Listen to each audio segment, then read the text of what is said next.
अच्छा, ये तो बात हो गई बीज अधिनियम की, जिस तरीके से आपने बताया कि बेहद ज़रूरी है।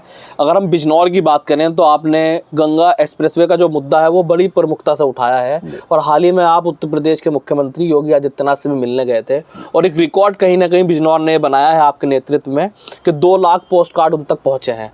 तो क्या है गंगा एक्सप्रेसवे को लेकर मुख्यमंत्री का क्या आगे का रोड मैप है? क्या बिजनौर से ही निकलने जा रहा है गंगा एक्सप्रेसवे?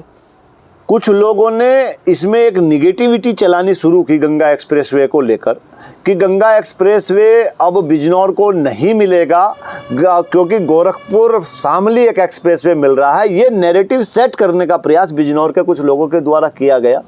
हमने ये बात मुख्यमंत्री कार्यालय तक पहुंचाई और हमने मुख्यमंत्री जी से समय मांगा, तो हमारे संगठन का पूरा डेलीगेशन हम माननीय मुख्यमंत्री जी से मिले।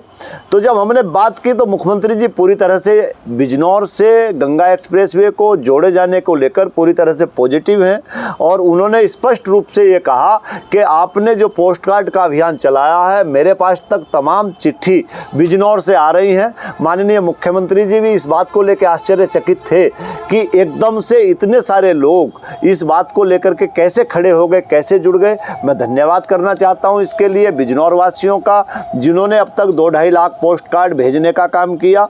और अब इस बात को, चूँकि जो गंगा एक्सप्रेसवे के डीपीआर हैं वो डीपीआर लगभग फाइनल टच में है।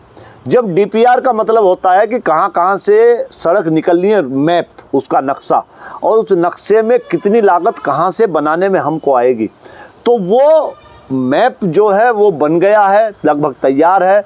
उसमें 90% काम पूरा हो चुका है। वो बिजनौर से भी पास हुआ है, वो बना है, सॉरी, बिजनौर से भी डीपीआर बना है, मुजफ्फरनगर से भी डीपीआर बना है, उस तरफ से भी डीपीआर बना है। तो हमको अलर्ट रहने की आवश्यकता है बिजनौर वालों को, विशेष रूप से बिजनौर के जनप्रतिनिधियों को लगातार इसके लिए दबाव बनाने की आवश्यकता है, और बिजनौर की जनता को जागरूक रहने की आवश्यकता है। हमने लगातार पोस्ट कार्ड के अभियान के माध्यम से इस बात को मजबूत किया। अब लगातार हम इसको सोशल मीडिया पर, ट्विटर हैंडल के माध्यम से, जो एक्स है आज की तारीख में, उसके माध्यम से भी हम इसको मजबूत संख्या में उठाने का काम करेंगे, और ट्विटर पे भी इसको जो है ट्रेंड करने का काम करेंगे, ताकि इसको देश की मीडिया भी इस विषय पे गंभीर हो, सरकारें भी गंभीर रहें, ताकि कोई राजनीतिक रूप से हमारे साथ कोई षड्यंत्र ना हो पाए। अच्छा, आपने जिक्र किया कि कुछ लोगों ने नैरेटिव सेट करने की कोशिश की कि ताकि बिजनौर से गंगा एक्सप्रेसवे ना निकले। तो वो कौन लोग हैं? क्या वो बिजनौर के रहने वाले हैं, या वो बिजनौर का विकास नहीं चाहते? कौन लोग हैं वो लोग हैं, बिजनौर के ही रहने वाले हैं, जो यदा कदा सरकारों में फोटो खिंचवा लेते हैं मुख्यमंत्री जी के साथ, जिनका फ़ोटो खिंच जाता है, लेकिन उनकी हिम्मत नहीं है कि वो वहाँ ये बात कह सकें कि बिजनौर से आप गंगा एक्सप्रेसवे निकालो।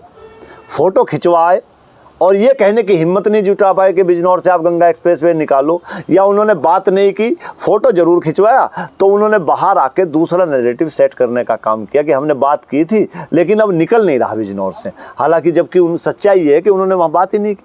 तो वो लोग नैरेटिव सेट करने में लगे हैं, अपनी मतलब झूठ बोल के अपनी राजनीतिक जमीन बचाने की खोज में है। यानी उन्हें तरक्की से कोई मतलब नहीं है, अपनी राजनीति से मतलब है। बिल्कुल, कि हमारी बात माननी हो जानी चाहिए, बिल्कुल, बाकी विकास हो या ना हो।